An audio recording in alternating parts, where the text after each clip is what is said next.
Tomen asiento, hermanos. Estamos en este ciclo de las parábolas, así que ya tengo la primera parte, un poquito, un bosquejo, una recapitulación de lo que son las parábolas de Jesús.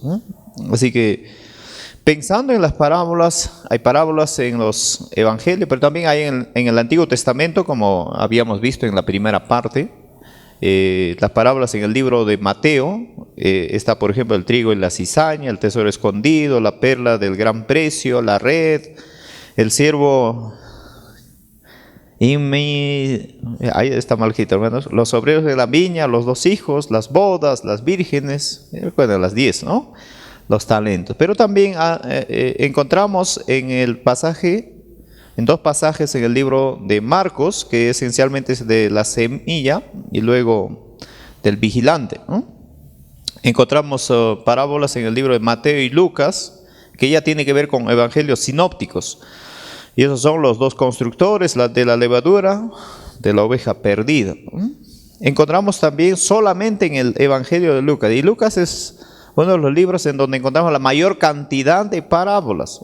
Ahí están los deudores, el buen samaritano que hemos estudiado la semana que pasó, el amigo, el rico necio, el siervo, y así sucesivamente, ¿no? Además, hermanos, encontramos también dentro de los evangelios sinópticos, ya Mateo, Marcos y Lucas, se dice sinópticos porque hay una comparación, ¿no? El evangelio de Juan no es parte de los evangelios sinópticos, ¿no? Porque no guarda una estrecha relación en cuanto a los propósitos de los 3 primeros libros, ¿no? Entonces ahí está de la lámpara, de los vestidos, vino nuevo y otros viejos y así sucesivamente, ¿no? Ya eso es un recordar, hermanos. Y en el libro de Juan encontramos solamente 3, sobre el pan de vida, el pastor y las ovejas, y luego la vid y las ramas. Todo esto, hermanos, si lo clasificamos, podemos hablar en 5 bloques, ¿no?, de parábolas. Parábolas que tienen que ver acerca del reino. Es importante, ¿no? ¿Qué es reino para ti, no? ¿A qué llamamos reino? Yo tengo mi reino, tú tienes tu reina, los varones, ¿no? Es importante pensar. Yo pienso que después vamos a tener un ciclo también de estudio de Apocalipsis, y para eso hay que conocer mucho de lo que es el reino, hermanos, ¿no? Pero ya, primero vamos a terminar este asunto del ciclo de las parábolas. Luego hay parábolas que estrictamente están dirigidas para hablarnos acerca de la salvación. Hay parábolas que nos muestran sabiduría y la insensatez, que tiene que ver con la moral, ¿no? La moral. Parábolas que hablan acerca de la vida cristiana y parábolas que hablan del juicio, ¿no? Y ya al final posiblemente tengamos que hacer como una especie de una conclusión al final de todas las parábolas para ver dónde está cada una de las que estamos estudiando, ¿no? Así que esta noche nos toca, ¿qué parábola, hermanos? Parábola de rico y Lázaro. Estamos entonces en Lucas capítulo 16, del verso 19 en adelante. Lucas 16, del verso 19 en adelante. Así que abra su Biblia, hermanos. Si no es su Biblia, su aplicativo, a fin de que esta noche podamos todos poder ver la palabra de Dios.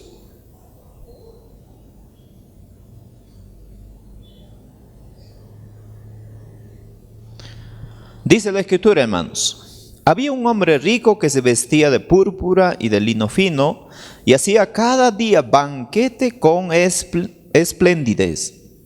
Había también un mendigo llamado Lázaro, que estaba echado a la puerta de aquel, lleno de llagas, y ansiaba saciarse de las migajas que caían de la mesa del rico, y aún los perros venían y le lamían las llagas. Aconteció que murió, ¿quién primero? El mendigo, y fue llevado por los ángeles al seno de Abraham, Y murió también el rico y fue sepultado. Y en el Hades alzó sus ojos, estando en tormento, y vio de lejos a Abraham y a Lázaro en su seno. Entonces, él, ¿a quién se refiere? Al rico, ¿no? Dando voces dijo: Padre Abraham, ten misericordia de mí, y envía a Lázaro para que moje la punta de su dedo en agua y refresque mi lengua, porque estoy atormentado en esta llama. Pero Abraham le dijo: Hijo, acuérdate que recibiste tus bienes en tu vida y Lázaro también males. Pero ahora este es consolado aquí y tú atormentado. Además de todo esto, una gran cima está puesta entre nosotros y vosotros, de manera que los que quisieren pasar de aquí a vosotros no pueden, ni de allá pasar acá. Entonces le dijo, ¿quién le dijo? El rico: Te ruego pues, Padre, que le envíes a la casa de mi padre, porque tengo 5 hermanos, para que les testifique, a fin de que no vengan ellos también a este lugar de tormento. Y Abraham le dijo: A Moisés y a los profetas tienen, óiganlos. Él entonces dijo: No, padre Abraham, pero si alguno fuere a ellos de entre los muertos, se arrepentirían. O sea, se arrepentirán. Mas Abraham le dijo: Si no oyen a Moisés y a los profetas, tampoco se persuadirán, aunque alguno se levantare de los muertos. Ese es el pasaje bíblico, hermanos. A partir de ese pasaje bíblico podemos comentar, por ejemplo, Cristo estaba instruyendo a los apóstoles antes a esta historia sobre el tema de la fidelidad, que tenía que ver en lo que es el famoso o la famosa frase que dice: no podéis servir a Dios y a las riquezas. Ya el Señor Jesús, antes de hablar esta parábola, ya estaba enfocándose en cuál era el contexto de las personas que estaban allí. Esencialmente los religiosos tenían una forma, una manera particular de ver. Y entonces hablar de la fidelidad a Dios era importante. La fidelidad a Dios es un asunto importante también hoy para nosotros. En un aspecto de fidelidad, yo les diría, hermanos, ¿qué es lo más importante en tu vida? Claro, decimos hay que cantar, orar, hay que asistir, pero ¿qué es lo más importante en tu vida? Muchos de nosotros tal vez ni siquiera sabemos qué es lo más importante en nuestra vida. Es importante reflexionar al respecto. Además de eso, los fariseos eran, ¿qué cosa? Amantes al dinero. Eran religiosos muy, ¿cómo le digo? No dados de corazón en los aspectos de fe, de la enseñanza, no de corazón. Se burlaban ¿de quién? De Cristo, porque Cristo en su enseñanza explicaba cosas bastante sencillas, cuestiones relacionadas a lo cotidiano. Se acercaba más a la gente más pobre, a la gente que necesitaba, gente que estaba de repente aislada.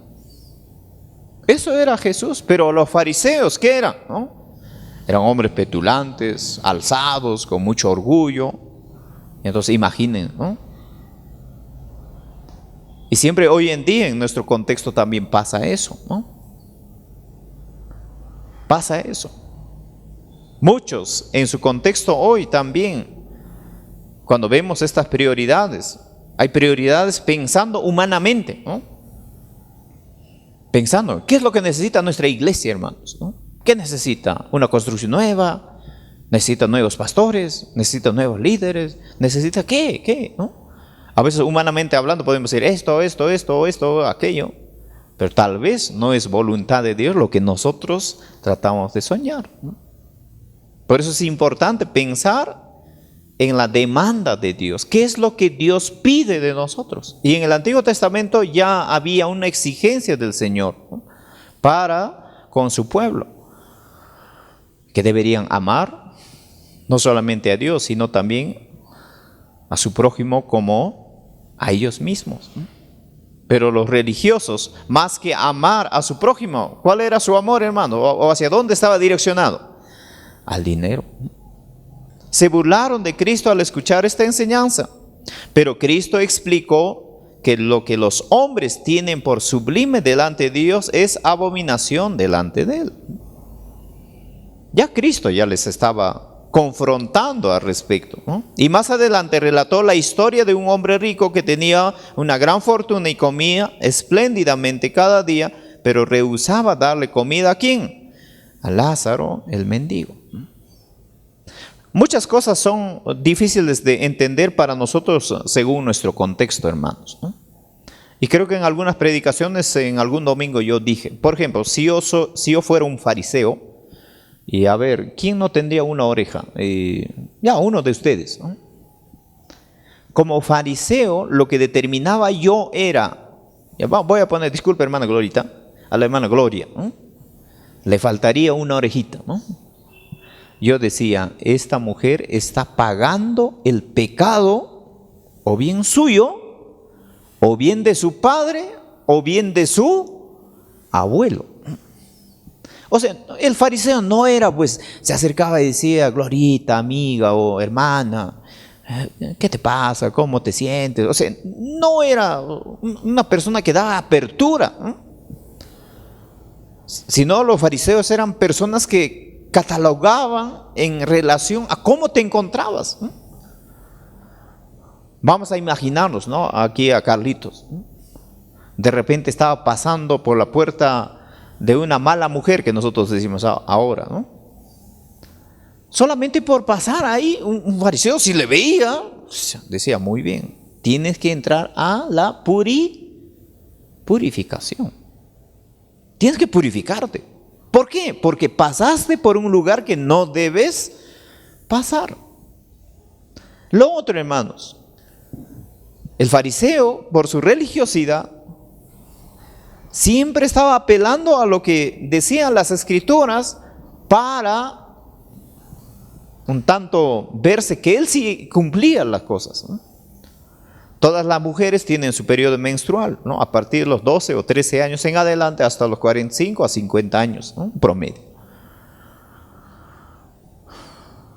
Pero según la ley, nadie absolutamente podía sentarse en el lugar donde se sentó aquella mujer que estaba con la menstruación. Porque si yo me sentaba en el lugar que alguien hoy día está menstruando, entonces me consideraba impío y tenía que hacer ¿qué cosa? La purificación. Por eso es que los religiosos eran, ¿no?, es como gavilanes ahí, o sea, más mirando al resto que mirándose a sí mismo. Eran personas muy alzadas al respecto, ¿no? Dentro de esa característica es el desarrollo de todo este ministerio de Jesús, ¿no? Así que, ¿qué podemos decir ahí, hermanos, ¿no? En el capítulo 16 de Lucas inicia con Cristo hablando de la parábola del mayordomo infiel. ¿Y quién era ese mayordomo infiel? Según esa parábola, ¿era el pueblo o eran los religiosos como los fariseos o los saduceos? Eran los religiosos. Eran infieles. Aparentemente gozaban de esa fidelidad en su propio concepto, pero eran muy infieles porque no cumplían lo que debían cumplir, la cual también es controversial en su enseñanza. Posteriormente Cristo habla sobre las riquezas. Por eso dice, no podéis servir a dos señores, dice, o bien vas a amar al otro y al otro lo vas a aborrecer, y al otro lo ama y igual al otro también lo aborrece. Nadie puede servir a dos señores. Y esencialmente estaba hablando de las riquezas y la perpetuidad de la ley, ¿no? Luego menciona una advertencia contra el divorcio y posteriormente ya aludía siempre a lo que es la parábola de rico y Lázaro. O sea, Jesús no fue un tanto directo, digamos, a decir, ¿no? Ciertas cosas pensando en las parábolas, sino es como Jesús iba primero el primer peldaño, luego el segundo peldaño, el tercer peldaño. Entonces, esta parábola de rico y Lázaro ya viene a ser casi el tercero o el cuarto peldaño, ¿no? O sea, poco a poco trataba de hablarles, pero los religiosos no le entendían, ¿no? Y Jesús decía otro, aún eso no entendían, ¿no? Decía otro y aún eso no. Y ahí recién empieza esta historia, ¿no? Para muchos una historia fantasiosa, para otros una historia que tiene aspectos muy importantes dentro de lo que es la vida, ¿no? Según el relato, ¿no?, que hemos leído, el primer tema que se reitera en el capítulo tiene que ver con las riquezas, ¿no? La parábola del mayordomo infiel comienza mencionando a un hombre rico, recuerden, ¿no? Y ese hombre rico hay que determinar en base a qué era rico. Rico en conocimiento, rico en oralidad, rico en misericordia, rico en sabiduría, rico en, ¿no?, aspectos económicos. ¿En qué era rico? ¿No? Es importante pensar, ¿no?, que da una sentencia de despedida al mayordomo infiel y finalmente lo alaba por su sagacidad. Recuerdan, ¿no?, que hay un mayordomo, va a pedir sin que su, ¿cómo le dicen?, sin que su amo le diera autorización. Dice, no, dame una parte nada más, y lo cobra rápido, ¿no? Y esas cosas hay que entenderlo también. Tal vez tengamos después que hacer un estudio excepcional también, ¿no? Entonces los versículos 9 a 11 hablan de las riquezas. En el 10 ya podemos encontrar que en lo poco uno es fiel y en lo mucho va a ser mucho más, ¿no? Hay una alabanza ahí, ¿no?, en los anteriores, empezando el 16, ¿no?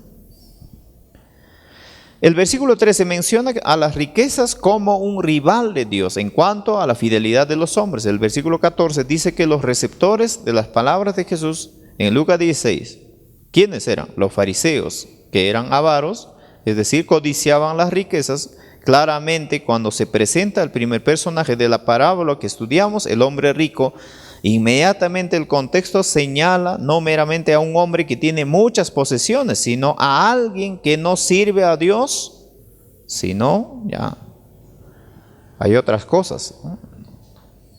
Por eso hasta aquí nosotros podemos decir, ¿nosotros somos ricos o no somos ricos, hermanos?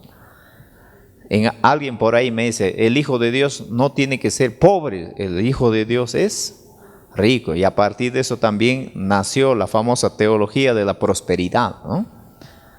El hijo del diablo nada más es pobre, el Hijo de Dios no lo es. Pero hay que pensar, ¿en qué somos ricos? ¿Eh? ¿En qué eres rico? Para pensar, ¿no?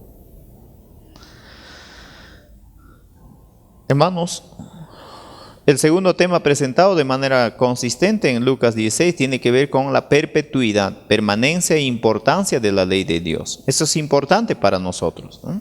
¿La ley de Dios es importante para nosotros hoy? Sí. Algunos podemos decir, no, pero ya no, por gracia somos salvos. ¿Qué texto dice eso?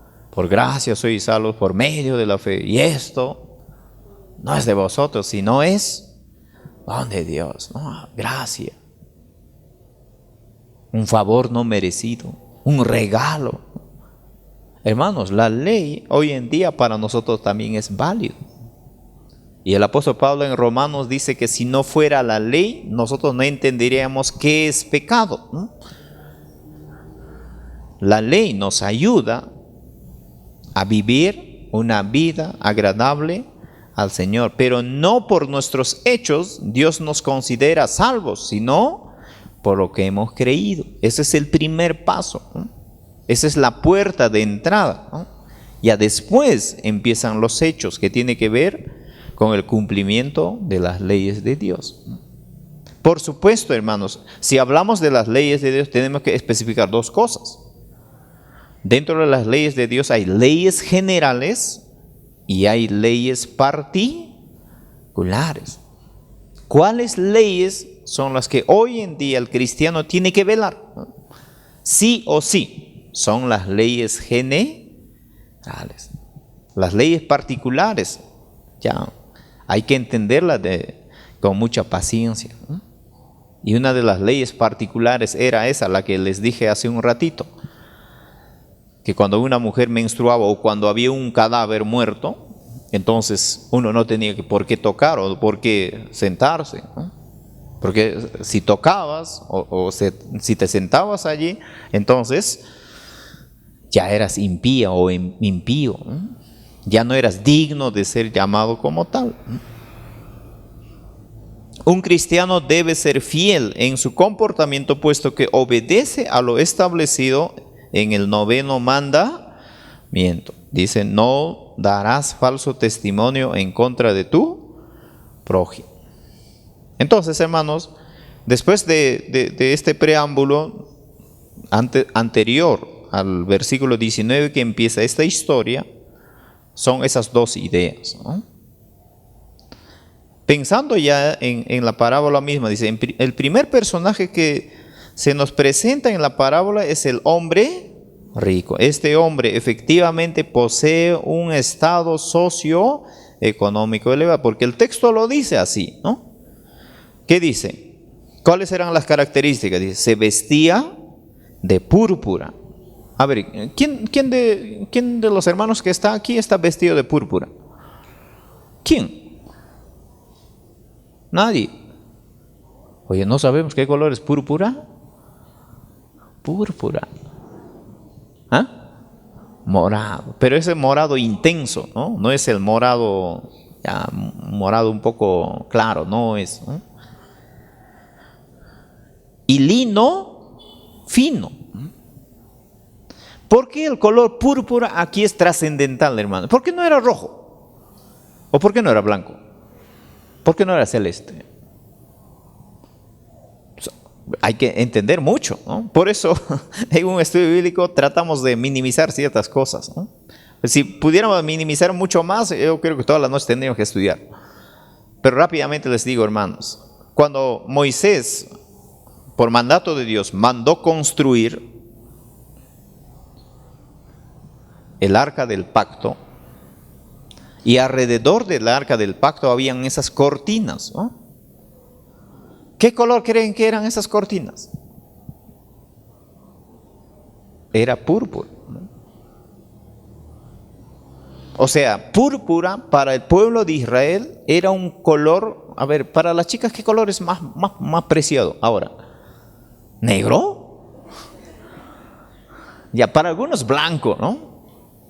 O rojo, ¿no? Rojo pasión, y a algunos les gusta, ¿no? Tú te identificas con un color y cuando se trata de tu color, te sientes alegre, feliz, ¿no? Algo así es en la vida del pueblo de Israel. El color púrpura era un color muy significativo. Entonces significa que no cualquier persona utilizaba la vestidura o la vestimenta de color púrpura. Como era una vestimenta, digamos, muy apreciada, entonces la gente que tiene plata, que tiene dinero nada más, podía adquirirla. ¿Qué más dice, no? De lino fino. ¿Qué es lino? Mi tío se llamaba Lino, ¿no? Lino Yarín. No estoy hablando de Lino Yarín, ¿no? Lino. ¿Alguien ha visto, hermanos? Lino. ¿Dices? ¿Alguien habló? Ya, era una tela, pero ¿qué calidad? Hoy en día, ¿con qué podemos comparar? Polistel. ¿Qué tela es más costosa ahora? ¿Polistel? Sí, ¿qué tela es más costosa hoy en día? Seda. ¿Segura? Bueno, yo no sé mucho de eso. Más granito. Ya, pero entendiendo para nuestro contexto, el lino fino era la tela más costosa de ese tiempo, ¿no? Claro, por ahí dice lino fino, no en el sentido yo pienso que era una tela muy, ¿cómo se llama? Muy agradable, ¿no? Cuando lo tocabas sentías como la piel del no sé qué, ¿no? Y no cualquiera podía vestirse, ¿no? Luego dice, estamos viendo la parte socioeconómica, recuerden, dice, cada día, escuchen, cada día hacía ¿qué cosa? Banquete.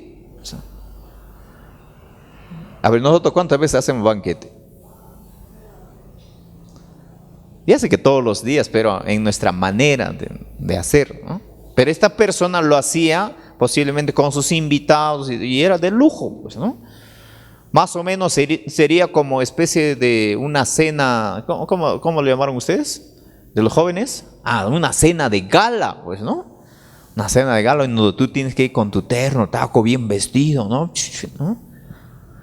Y empiezas a agarrar, ¿cómo se llaman? Las servilletas, después los cuchillos, ¿se llaman, hermanas? Así, técnicamente, ¿cómo decían? Ya, ¿no? Los cubiertos, ¿no? Entre los cuchillos, tenedores y no sé qué cosa más te dan, ¿no? Entonces con delicadeza empiezas a cortar, ¿no? No haces, pero la palabra es esplendidez, a eso se refiere, ¿no? Que era un banquete extremadamente bien preparado, ¿no? Y cuando había banquete, ¿quiénes rondan? Ya, los ricos. Pero más allá de los ricos, hasta hoy en día pasa eso, ¿no? Hasta hoy en día. Si tuviéramos cena esta noche, yo estoy seguro que afuera alguien mira, ¿no? Oye, están comiendo y yo estoy seguro que puede querer entrar y tal vez no le damos cabida, ¿no? Siempre hay la expectativa. Normalmente en los pueblos o en algunas situaciones, hasta en Ayacucho, hoy en día cuando alguien ofrece un banquete, siempre hay alguien que está detrás. Y esas personas son aquellas que no tienen recursos económicos, tal vez no tienen la presencia como para la ocasión. Aunque hoy en día se zampan todos, como decimos así vulgarmente, ¿no? Se meten por meter, ¿no? Ya. Pero pienso que este banquete era un banquete privado. Y ahí cerca estaba otro hombre que no tenía, ¿qué cosa? Un estado socioeconómico elevado, ¿no? Así que hermanos, ahí está su vestimenta, púrpura, tela usada, ya era como una realeza y todas esas cosas que les he explicado, ¿no? Sin embargo, el rico es aparentemente insensible a las necesidades. Cuando hay insensibilidad, hermanos, es peligroso en nuestras vidas. Uno insensible no piensa en los demás, solamente piensa en sí mismo. Recuerden, a veces cuando, empezamos a llorar, alguien por ahí, empezaste a llorar, ¿pero por qué lloras? ¿Por qué? ¿Acaso me estoy muriendo? ¿O acaso estoy haciendo esto? ¿Acaso ya? Mira, una persona insensible normalmente no siente lo que tú estás sintiendo. Y este rico no sentía lo que Lázaro sentía. Más para él lo prioritario era lo que él vivía, lo que él tenía, lo que él poseía, lo que él disfrutaba de alguna forma. Entonces creo que es una llamada de atención para nosotros también, hermanos. Si amamos a Cristo, si seguimos a Cristo, si somos hijos de Dios, no solamente hay que vivir en lo que es nuestra vida personal, sino hay que pensar también en otras personas. En otras personas. Por lo menos si esta mañana tomaste un buen desayuno, dice: Señor, bendice a aquellos que no tienen en el África y en otros lugares donde hay gente que muchas veces ni siquiera pensamos, hermanos, ¿no? Entonces, ¿quiénes dice Jesús? Aquí, que son los muertos de esta parábola, ¿no? Según lo dice Jesús, los muertos de la parábola son las personas vivas que no tienen relación espiritual. O sea, no respetan las cosas de Dios y no viven conforme a lo que Dios demanda, a lo que Dios exige. Están desconectados de las cosas del cielo, sus intereses no son espirituales. Y hasta ahí quiero leer, ¿no? Entonces, es importante para nosotros, hermanos, ver a quién representa el rico. El rico como tal, en la historia, pareciera que no existe, pero representa a quién, al pueblo de Israel, a los judíos, que era el depositario del mensaje del plan de salvación. Por lo tanto, era rico en conocimiento que había conservado para sí mismo. En lugar de compartirlo, se había dedicado a los placeres terrenales. Por eso hace un rato yo les pregunté, ¿rico en qué eres? ¿No? Está bien, puedes tener plata, puedes tener un buen vestido, un buen traje, pero ¿rico en qué eres? La riqueza espiritual es el compartir lo que nosotros hemos encontrado. Por eso, aparte de ver la parte legal, los fariseos también eran personas que limitaban mucho, ¿no? Limitaban mucho para quienes era la ley de Dios, quienes debían entrar al templo a orar, quienes debían ofrendar y cómo debían ofrendar. La observancia de los religiosos de ese tiempo era muy fuerte, ¿no? Que hoy en día tal vez nosotros no somos parte en todo ello, ¿no? Pero hermanos, es importante pensar en nosotros. Recuerden la pregunta, ¿eres rico o rica en qué? ¿No? ¿En qué? Y esa riqueza hay que compartirla. ¿A quién representa el mendigo? ¿A quién? Entonces, pensando en lo que es, dice, el mendigo tampoco existe como tal. Es un símbolo que usa Jesús para representar a quienes, dice, a los gentiles, que era gente desaprobada, gente que estaba lejos de las cosas de Dios. Era gente que los judíos y los religiosos no querían verla en pintura. Hoy en día, ¿quiénes serían para nosotros los gentiles?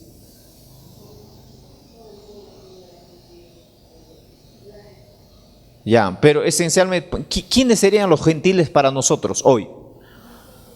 Los que no han recibido a Jesús como su Señor y Salvador. Ellos serían para nosotros. Y hay personas que dicen, ¿no?, en una manera extrema, decir, no, yo soy luz, esa es la que está, o esa la que está en la oscuridad. Y la palabra de Dios dice, no debemos juntarnos, ¿con quiénes? Con los que están en la oscuridad. Entonces, bueno, ya, tú a tu rumbo, yo a mi rumbo, ¿no? Mira, la riqueza que el Señor ha puesto, una riqueza espiritual, nosotros no estamos aprendiendo a compartir. Todo, queremos todo para nosotros. Es bueno pensar. Por eso el trabajo del evangelismo en las iglesias son necesarias. Y el trabajo del evangelismo en las iglesias, ¿quién debe hacer, hermanos? Sí, el pastor tiene que ir puerta en puerta, ¿no? ¿Así debe ser? No. Ustedes que están sentados aquí deben ir. Y yo como pastor me toca el trabajo más fácil, hermanos, ¿no? Sí, a lo que visitaste y recibió como Señor Salvador, ir, y luego yo tengo que seguir enseñando ¿qué? La palabra de Dios. Eso era el trabajo de los apóstoles. Por eso dice Pablo, ¿qué ha hecho? Ha plantado, Apolos ha regado. ¿Y quién dio el crecimiento? El Señor Jesús. Hoy en día nosotros necesitamos hacer eso, hermanos. Y todos tenemos ese llamamiento para nuestra vida. Por ejemplo, estamos ya en el mes de octubre. A ver, por lo menos hablaste a uno de Cristo. Desde enero, enero, febrero, marzo, abril, mayo, junio, julio, agosto, septiembre, octubre. En los 10 meses ¿Hablaste a alguien de Cristo? Si no lo has hecho, déjame decirte, pero no te molestes. Estás como este rico que lo quieres tener todo y lo tienes todo en Cristo Jesús, pero no quieres compartir. Estamos llamados a compartir, hermanos. Triste, ¿no? ¿O está bien? Quiero terminar, hermanos, esta noche este estudio bíblico diciendo algunas cosas básicas. Sé que podemos hablar mucho más, ¿no? Este pasaje bíblico relaciona para algunos el estado de la muerte, ¿no? Porque al final aparece ¿quién? El padre Abraham. Hay un abismo entre lo que es la realidad ¿de quién? De Lázaro, que ya estaba muerto, pero en otro estado tiene una vida, y del rico, ¿no? También muerto ya, pero que vive, ¿no?, una vida. Podemos profundizar tal vez en cuanto a la muerte, ¿no? Pero esta noche no quiero hacerlo desde ese punto, hermanos, ¿no? Pero sí quiero decir algo. Cuando el rico se da cuenta después que todo lo que pasó en la tierra no valió la pena, y vemos al mendigo que sí valió la pena, escúchenme bien, hermanos, no significa que los ricos no van a entrar al reino de Dios. Y los pobres, o sea, los que no tienen platita, sí van a entrar al reino. O sea, no hay que equivocarnos allí, hermanos, ¿no? No. Si decimos eso, entonces estaríamos diciendo de que todos los que no tienen platita, los que no tienen nada que comer, pobrecitos, derechito, ya tienen la puerta abierta, la entrada al cielo. A ver, los que no tienen platita, levanten la mano. Pues yo levanto la mano, hermanos, ¿no? Podríamos decir, ¿no? Hubieron personajes bíblicos que tuvieron riqueza económica y fueron hombres que encontramos en la Biblia, y uno de ellos incluso se llama padre de la fe, amigo de Dios. ¿Cómo se llama? Abraham. O sea, si entendemos bajo esta historia que los que no tienen plata, los que no tienen ropa, los que pobrecitos andan mendigando, derechitos se van a ir, estamos equivocados, hermanos, ¿no? Estamos equivocados. La fe es parte fundamental en todo esto. Por eso, por favor, entiendan eso en primer lugar. Lo segundo, la muerte determina hacia dónde vamos a ir. La muerte determina hacia dónde vamos a ir. Y después de la muerte física ya no hay, ¿qué cosa? Arreglitos. Ya no hay oportunidades. Mientras uno está en vida, allí hay oportunidad. Por eso el rico, ¿qué dice, no? Cuando estaba en el lugar de tormento, dice, ¿no? Padre Abraham, si alguien pudiera regresar. ¿Qué le dice Abraham? Si no cree, primero dice, para eso están, ¿quiénes? Moisés, luego las leyes y los profetas. Pero Señor, si alguien no regresa, quiere condicionar, ¿no? El asunto es que los hombres no entendemos lo que es la fe. ¿Qué es la fe, hermanos? Según Hebreos 11 es la certeza de algo que no se ve. ¿Sí? Por eso mucha gente pregunta, muéstrame a Dios, muéstrame a Dios. ¿Cómo le puedes mostrar a Dios? Hermana Glorita, aquí está Dios, toma. O sea, no vamos a decir eso. Así que, hermanos, hay que tener mucho cuidado. Mucho cuidado. Cuando estamos en vida, es la determinación. Después de muertos ya no hay otra esperanza. Nadie puede pasar de los que están con Abraham hacia donde está el lugar de tormento y los que están en el lugar de tormento hacia a donde está Abraham. Nadie. Aunque la Iglesia Católica Romana enseña, ¿no?, que si hacemos misas, que esto, que aquello, ya sí todavía puede pasar. No, la Biblia lo dice claramente y allí la respuesta es muy importante, ¿no? Muy importante. Así que antes de pensar en las cosas que de repente que tienen que ver con los muertos, pensemos primero en las cosas que tienen que ver con nosotros. Por eso, de una manera pastoral, quiero decirles, hermanos, si con alguien estás enemistado, si alguien tal vez no te llevas bien, si alguien de repente te hace enojar, si alguien de repente no te da lo que realmente quieres, aún estando con vida, es el momento para arreglar. Porque si nuestra vida física, por el llamamiento de Dios, termina ahorita, ya mañana que le dijera, perdóname hermano, perdóname, yo sabía, si hubiera sabido que te hubieras muerto, yo sé que, o sea, ya es demasiado tarde. El perdón es en vida. Eso es mi segunda recomendación, hermano.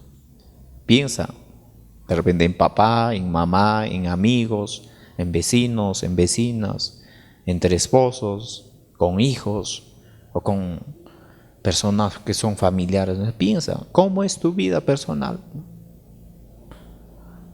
Y como último, quiero decirles, hermanos, el Señor nos ha dado a nosotros capacidades. El Señor nos ha dado talentos. El Señor nos ha equipado a cada uno. Muchos no lo usamos para servir, ¿no?, sino estamos esperando todavía que algo pase en nuestra vida. Lo importante aquí es, hermanos, coger lo que Dios nos ha dado y empezar a servir y dar lo mejor de nosotros. Eso es lo más importante aquí. Poniendo ejemplo diría, tal vez no tengo una buena voz para cantar, tal vez no tengo dinero para ayudar directamente, tal vez no tengo, ¿qué más puedo decir? Ya no tengo un conocimiento bíblico apropiado, digamos, como para decir, ¿no? Eso no debe ser una distracción para decir que yo no puedo. Porque en el interior nuestro Dios ha puesto muchas cosas. Muchas cosas. Lo cierto es que nosotros no queremos sacar a flote. Por eso quiero terminar también esta partecita narrándoles una pequeña historia. Hace muchos años, cuando no había avión, todavía la gente había pensado, oye, ¿cómo vuelan las aves? Y en Italia, un joven, muy inteligente por supuesto, empezó a hacer ensayos de cómo volar. Y le decían que era loco, ¿no? Este loco, ¿cómo va a volar? Él sabía cuáles eran sus capacidades, cuáles eran sus destrezas, cuáles eran sus conocimientos, y poco a poco investigando bien, ¿pudo volar? Sí, pudo volar. Pero lastimosamente el primer vuelo fue fatal, hermanos. A través de esa historia, miren, esa pequeña disposición de hacer con lo que conoces, con lo que sabes y todo eso, por supuesto que terminó en un desastre, digamos, de muerte, o lamentable muerte. Hoy en día, esos aviones pueden volar. Imagínense. ¿Qué hubiera pasado si ese hombre no hubiera hecho eso? No sé si alguien se hubiera atrevido después. Pero después de esa muerte hubieron personas que empezaron a estudiar mucho más. ¿Qué falló para que éste muriera? ¿Qué falló? Empezaron a detectar varios puntos y empezaron a evaluar, y de acuerdo a eso fue un gran avance, y hasta ahora, hermanos, Por eso les digo, hermanos, el Señor está esperando también de nosotros. No te sientas desprotegido, no te sientas que no tienes nada. El Señor te ha dado muchas cosas. Y empecemos a servir con lo que el Señor nos ha dado. Amén, hermanos. Amén. Gracias por ese amén. Nos ponemos de pie, oramos brevemente, hermanos.